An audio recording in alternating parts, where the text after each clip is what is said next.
अस्सलाम वालेकुम दोस्तों, मैं हूं असलम आलम और आप देख रहे हैं गल्फ एक्सपर्ट। दोस्तों, इस वीडियो में कतर के बारे में कुछ लेटेस्ट अपडेट आप लोगों के साथ में शेयर करने वाला हूं, तो वीडियो को लास्ट तक ज़रूर देखें। इस वीडियो को हम शुरू करते हैं। दोस्तों, आज का जो पहला अपडेट है वो है बलदिया की तरफ से। यहाँ पर देख सकते हैं मंसूरा में बलदिया वालों ने एक ऐसी जगह जहाँ पर वर्कर रहते हैं उस एरिया में छापामारी किया बलदिया वालों ने।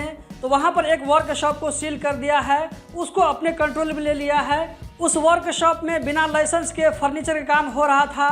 घर में जो फर्नीचर का सामान यूज़ करते हैं वो फर्नीचर वहाँ पर बनाया जा रहा था बिना लाइसेंस के। जहाँ पर वर्कर रहते हैं उस एरिया में इस तरह की एक्टिविटी करना बिना लाइसेंस के, ये एक बड़े वायलेशन में गिना जाता है। बलदिया वालों ने उसके खिलाफ कार्रवाई करके सारे लोगों को ऑथोराइज डिपार्टमेंट के हवाले कर दिया है, जहां उनके खिलाफ कानूनी कार्रवाई की जाएगी। दोस्तों, अगला अपडेट ही बलदिया वाले की तरफ से है। यहाँ पर देख सकते हैं सहेलिया में, जिसे बहुत सारे लोग सहेलिया बोलते हैं, तो उस एरिया में बलदिया वालों ने कार्रवाई करते हुए जो गाड़ी इधर उधर सड़क पर लावारिस पड़ी हुई थी उन गाड़ियों को बलदिया वाले उठा करके लेकर जा रहे हैं। कतर में अपनी गाड़ी को इधर उधर कहीं पर भी छोड़ना मना है। अगर आपकी भी गाड़ी कतर में कहीं पर वैसे ही पड़ी हुई है, आप उसको यूज़ नहीं कर रहे हैं बहुत दिनों से, तो हो सकता है कि बलदिया वाले इसी गाड़ी की तरह आप लोगों की गाड़ी को उठा करके ले जाएंगे।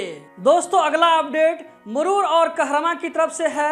यहाँ पर देख सकते हैं कि दोनों डिपार्टमेंट के ताउन से दोनों डिपार्टमेंट ने साथ में काम करते हुए, यहाँ पर जो आप लोगों को तस्वीर में ये सारे ऑफिसर नज़र आ रहे हैं, ये मुरूर के और कहरमा के ऑफिसर हैं। इन लोगों की मौजूदगी में हेड ट्रैफिक डिपार्टमेंट जो कि गर्राफा में है, वहाँ पर एक चार्जिंग स्टेशन की ओपनिंग की गई है। यहाँ पर आप देख सकते हैं यही वो स्टेशन है, तरशीद इलेक्ट्रिक व्हीकल चार्जिंग स्टेशन। यहाँ पर आप लोग लिखा हुआ नज़र आ रहा होगा। इसकी खास बात यह है कि इसमें जो है 100 वाट का इसमें जो है पावर है। उसके अलावा यहाँ पर आप देख सकते हैं कि दो गाड़ियों को एक साथ यहाँ पर चार्ज किया जा सकता है। वो गाड़ी जो कि चार्जिंग से चलती है तो दो गाड़ियों को एक साथ चार्ज किया जा सकता है, फुल चार्ज किया जा सकता है, वो भी 20 मिनट से कम टाइम में, जैसा कि आप यहाँ पर देख सकते हैं। अगला जो अपडेट है दोस्तों, यहाँ पर आप देख सकते हैं ये है लुसैल स्टेडियम। और यहाँ पर जो आप स्क्रीन पर एक फ़ोटो देख सकते हैं ये है लुसैल स्टेडियम के आसपास का एरिया है। यहाँ पर आप देख सकते हैं ये जो है रेड मार्क यहाँ पर लगाया हुआ है, रेड जो यहाँ पर लगाया हुआ है ये 30 यानी कि आज 30 अगस्त से लेकर के 30 सितंबर तक के लिए ये इतना एरिया को बंद किया जा रहा है। तो आप में से जो लोग ड्राइवर हैं, गाड़ी को चलाते हैं, तो उन लोगों को ये जो है एरिया मालूम होना चाहिए कि ये एरिया 1 महीना तक के लिए बंद किया गया है, वरना ऐसा न हो कि आप यहाँ पर जाने अनजाने में चले जाएं, उसके बाद फिर आपको वापस आना पड़े। दोस्तों, अगला जो अपडेट है वो भी बलदिया की तरफ से है।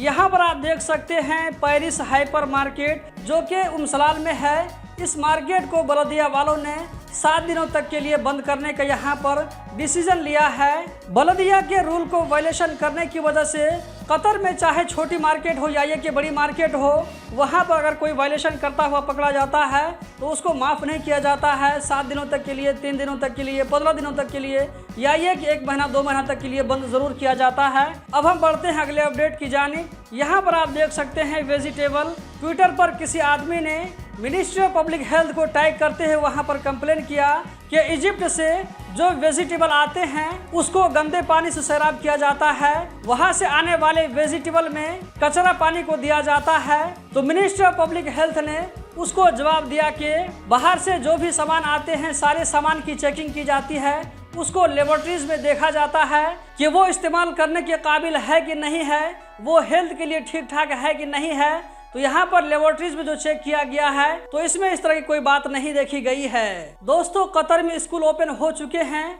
वहाँ पर बच्चे जाने लगे हैं। ऐसे में कहा गया है कि कतर में टोटल 546 मदरसा के आसपास में वहाँ पर जो स्कूल है या ये कि मदरसा है उसके आसपास में बच्चों की सेफ्टी के लिए वहाँ पर जो भी तदबीर हो सकती है उसको अपना लिया गया है।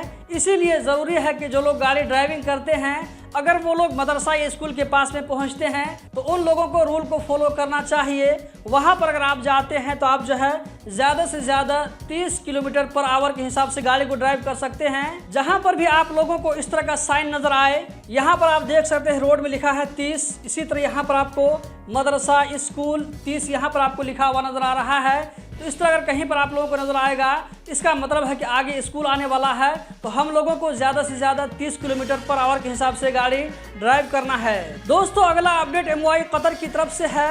यहाँ पर कहा गया है कि पुलिस की गाड़ी या ये कि सिविल डिफेंस की गाड़ी, इसी तरह एम्बुलेंस की गाड़ी, अगर ये तीनों तरह की गाड़ी आप लोगों की गाड़ी के अगर पीछे में हो तो आप लोगों के ऊपर में ज़रूरी है कि अपनी गाड़ी को रोक करके हो या ये कि साइड लगा करके हो, जिस तरह भी मुमकिन हो, तो इन तीनों गाड़ियों को आप अपने से आगे बढ़ने के लिए आप लोग जगह दीजिए, क्योंकि इस तरह करने से किसी की ज़िंदगी बच सकती है। ये सिर्फ कतर ही में नहीं, बल्कि अगर आप कतर से बाहर भी अगर इस तरह गाड़ी ड्राइव करते हैं तो आप लोगों के ऊपर में ज़रूरी है कि पुलिस को आगे बढ़ने दें, सिविल डिफेंस की गाड़ी को आगे बढ़ने दें, इसी तरह एम्बुलेंस की गाड़ी को आगे बढ़ने दें। ये हर जगह आप लोग ऐसा करें। तो दोस्तों यही थी आज की वीडियो, उम्मीद करता हूँ ज़रूर पसंद आई होगी। इस वीडियो को लाइक करके आगे ज़रूर शेयर करें। इस वीडियो को देखने का बहुत बहुत शुक्रिया।